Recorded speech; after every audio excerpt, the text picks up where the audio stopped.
আজকে আমি আপনাকে এমনই কিছু শর্টকাট ট্রিক্স বলে দেবো যেগুলো জেনে রাখলে আপনি লাইফে কখনো প্রবলেমে পড়বেন না বস, এবং যেগুলো জেনে রাখলে আপনি আপনার লাইফটাকে কম সময়ের মধ্যে আরো স্টাইলিশ বানিয়ে দিতে পারবেন। যেমন number 1, special cloth folding technique. আমরা কোথাও যাওয়ার সময় যখন আমাদের জামা কাপড় গোছগাছ করি তখন নর্মালি যেভাবে আমরা আমাদের শার্ট টি শার্টকে ফোল্ড করি তাতে সেগুলো ফোল্ড তো হয়ে যায় কিন্তু অনেকটা করে জায়গা মানে স্পেস নিয়ে নেয়। তাই এই জামা কাপড় ফোল্ড করার জন্য আপনি আমার এই ট্রিকটা অ্যাপ্লাই করে দেখতে পারেন বন্ধু। আপনি করবেন কি, টি শার্টকে উল্টো করে এভাবে ফোল্ড করবেন, তারপরে সেটাকে রোল করে নেবেন, তারপরে সেটার উপরে চাপ দিয়ে চারকোনা একটা বক্সের মতো করে নেবেন এবং এইভাবেই আপনি আপনার প্যান্ট গামছা লুঙ্গি সবকিছুকে ফোল্ড করে আপনার ব্যাগ ভরে নিতে পারবেন এবং যার ফলে অনেক কম জায়গার মধ্যে অনেকগুলো ড্রেসকে আপনি ভরে ফেলতে পারবেন। Trick number 2, instant blackheads removal technique.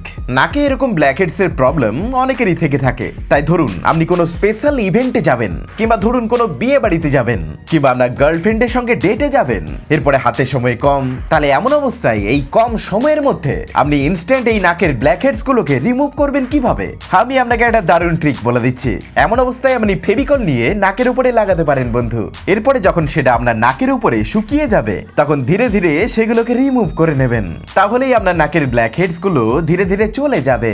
কিন্তু মনে রাখবেন বন্ধু, এটাকে আবার হামেশাই ইউজ করতে শুরু করে দেবেন না জানো, কারণ ওটা ফেভিকল ফেস ওয়াশ নয়। Number 3, zipper hack. প্যান্টের বা জ্যাকেটের বা ব্যাগের যে কোনো কিছুরই জিপার যদি একই জায়গাতে আটকে যায় তাহলে এমন অবস্থায় আপনি সেই চেনটিকে আবার আগের মতো ফ্রি এবং ওয়ার্কিং কন্ডিশনে নিয়ে আসার জন্য সেই চেনের উপরে মোমবাতি ঘষে ঘষে লাগাতে পারেন। অ্যাকচুয়ালি এটা চেনটাকে তেলে পিছল করে দিয়ে থাকে, যার ফলে তখন চেনটা স্মুথলি কাজ করতে থাকে। অ্যাকচুয়ালি বন্ধু এটা আমি সেই ছোটবেলাতে শিখেছিলাম। সো আপনি যদি এখনো ট্রাই করে দেখেননি তাহলে অবশ্যই একবার ট্রাই করে দেখতে পারেন বস।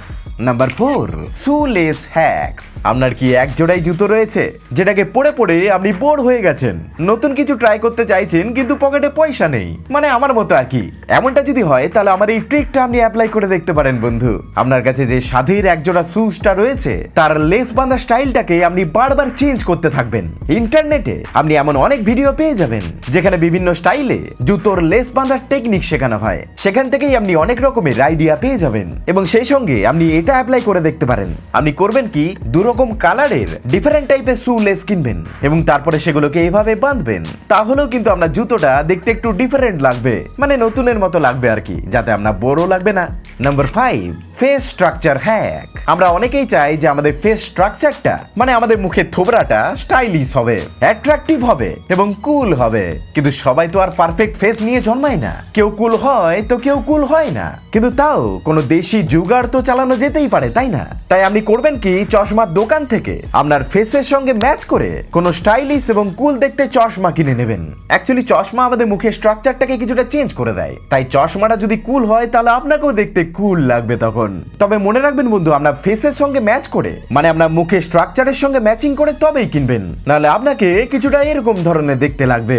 তাই আমার এপার বাংলা এবং ওপার বাংলার বন্ধুরা এবং আমার মায়েরা কম সময়ের মধ্যে কি করে স্টাইলিশ হবেন, আজকের এই সিক্রেট ট্রিক্স গুলো জেনে আপনার কেমন লাগলো কমেন্ট করে জানাতে ভুলবেন না। আজকের মতো এখানেই বিদায় নিচ্ছি, আমি আপনার প্রিয় বন্ধু শুভঙ্কর। দেখা হচ্ছে বস পরের ভিডিওতে।